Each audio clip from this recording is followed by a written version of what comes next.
perhaps the most important statistic that I can point to is the per capita GDP in Canada over the last 10 years.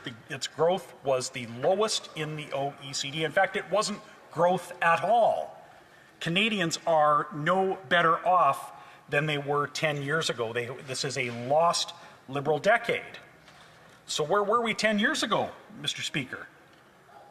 Well, this government came to power and inherited a balanced budget, affordable homes that working people could buy, a Northern Gateway pipeline that was conditionally approved, a Trans Mountain pipeline that was going to be built with private money, not with the taxpayers. We had the Energy East project that was ready to be proposed. We had the F-35 was ready for contract and ready to be procured. Crime was at the lowest on record. This is the Canada that this government came into power, Mr. Speaker, and this is where they've taken us over the last 10 years. And it's not something that just randomly happened. There were concrete actions of this government all the way along that brought us here. They have brought in the culture of no. They brought in new regulation and laws like Bill C-69 and C-48 that make it impossible to get energy infrastructure projects built. That was by design.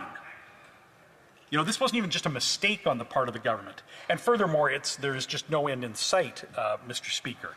They have brought in, and we have seen what creeping in, a culture of corporate welfare where connected insiders benefit, and from where Liberal insiders benefit. We have seen over that time period they canceled the F-35. They came in and said, we're not going to procure this at all. We're going to have a separate procurement process, and dithered and wasted time while our need for this aircraft carried on. We would already have the F-35 if they had just simply procured it when they took office. So, Mr. Speaker, these are the things that have happened over the last 10 years.